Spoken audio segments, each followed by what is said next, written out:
మహాగణాధిపతయే నమః. శ్రీమాత్రే నమః. వెల్కమ్ టు ఎయిట్ భక్తి ఛానల్.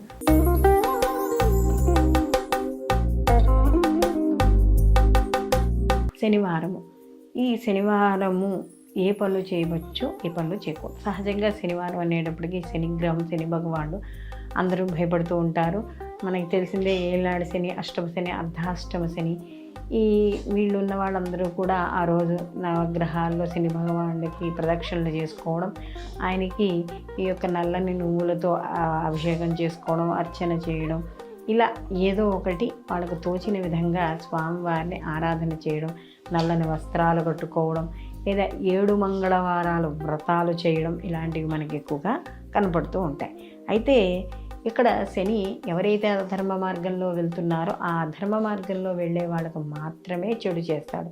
ధర్మమైన మార్గాల్లో వెళ్ళిన వాడికి ఈ యొక్క శని చెడు చెయ్యడు.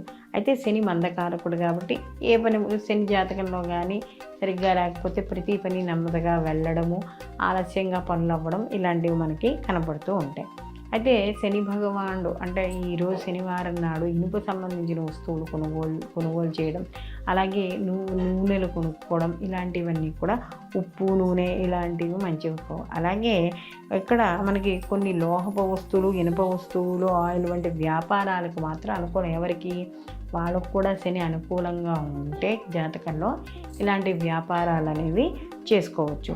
అయితే శనివారం నాడు గృహప్రవేశ ముహూర్తాలు అనేవి ఒక మాదిరిగా ఉండే ముహూర్తం. ఎందుకంటే తప్పదు అంటే పెట్టుకోవాలే తప్ప శనివారం నాడు లేకపోతే వాయిదా వేసుకోవడం అనేది మంచిది.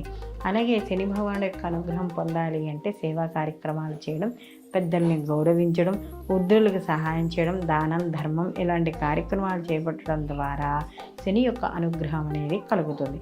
అలాగే ఈ యొక్క శని భగవానుడి యొక్క మనం చూసుకున్నప్పుడు కానీ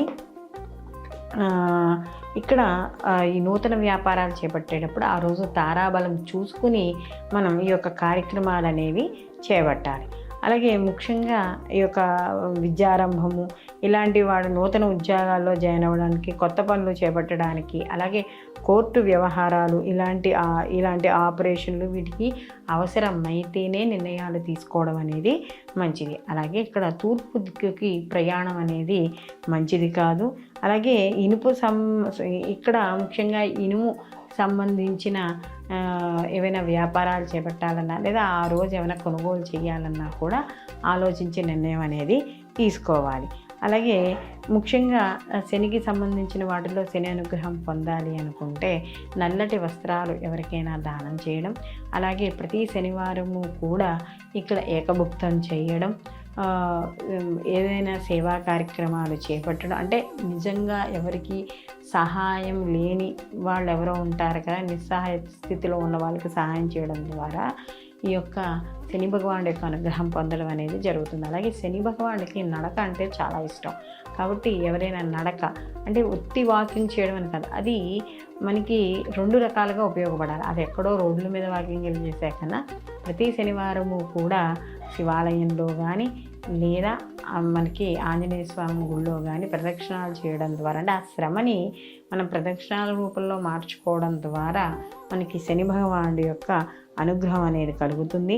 అలాగే శనివారం నాడు నవగ్రహ ప్రదక్షిణ, ఆంజనేయ స్వామికి ఆరాధన, లేదా ప్రభావం ఎక్కువగా ఉంది అనుకుంటే ఒక 7 శనివారాల పాటు ఆంజనేయ స్వామికి సింధూరంతో పూజ చేయించడం, ఇలాంటివి చేయడం ద్వారా ఈ యొక్క మనకి శని భగవానుడి యొక్క అనుగ్రహం కలుగుతుంది. అలాగే చాలామంది శనివారం అనేటప్పటికీ 7 కొండల వాడికి వాళ్ళు మొక్కుకొని ఉండడం, లేదా ఏకభుక్తం చేయడం కూడా ఉంటుంది.